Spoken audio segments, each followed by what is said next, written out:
Hi అండి, welcome to our channel. నేను మీ Krishnakumari. Crispy snacks ఆలు బజ్జీ ఎలా ప్రిపేర్ చేసుకోవాలో చూపిస్తున్నానండి. మీరు ట్రై చేయండి, చాలా టేస్టీగా కూడా ఉంటాయి. ముందుగా అయితే 1 కప్పు శనగపిండిని, 1/2 కప్పు బియ్యం పిండిని యాడ్ చేసుకోవాలి. కొంచెం వాము అంటే 1 స్పూన్ వాము, తగినంత కారపొడి, తగినంత ఉప్పు, లైట్గా వంట సోడా యాడ్ చేసుకొని ఉండలు లేకుండా ఇలాగ వాటర్ కొంచెం కొంచెం పోసుకొని బాగా కలిపేసుకోవాలి. చూడండి, ఇలాగ బాగా కలుపుకోవాలి. తర్వాత అయితే ఆలులని ఇలా తొక్క తీసేసి నీట్గా తీసేసుకున్న తర్వాత శుభ్రం చేసి పెట్టుకోవాలి. ఇంకా ఆ ఆయిల్ని అయితే వేడి చేసుకోవాలండి. అంతలోపు ఇక్కడ ఆలునైతే ఇలా తురుముకోవాలి.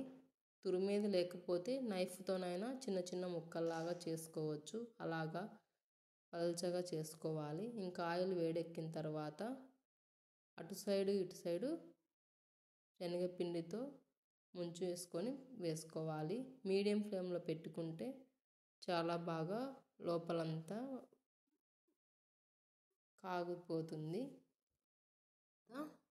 ఫ్లఫీగా కాలిపోతుందండి. ఇలాగా అటు సైడు ఇటు సైడు బాగా తిప్పేసుకోవాలి. ఇందులోకి మరికొన్ని పదార్థాలు కూడా యాడ్ చేసుకోవచ్చు.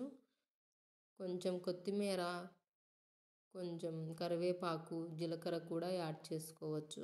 నేనైతే అలాగ వేయలేదండి, మా పిల్లలు తినరనేసి నేను వేయలేదు. అలాగ వేసుకుంటే కూడా చాలా టేస్టీగా కూడా ఉంటాయి. మనం పిల్లలకి ఏది నచ్చితే అదే చేయాలి కాబట్టి నేనైతే అవన్నీ వేయలేదండి.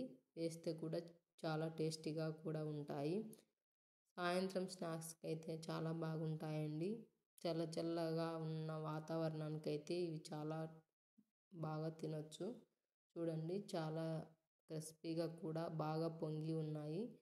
మీరు ట్రై చేయండి. మన ఛానల్ని ఫస్ట్ టైం చూస్తున్నట్లయితే ప్లీజ్ లైక్ చేయండి, షేర్ చేయండి, కామెంట్ చేయండి. ఇలాగ పచ్చిమిర్చిని మధ్య మధ్యలో ఇలా కొరుక్కుంటూ తింటుంటే చాలా టేస్టీగా ఉంటాయి. పచ్చిమిర్చిని వేయించి వేసుకోవాలి. Thank you for watching. Thank you.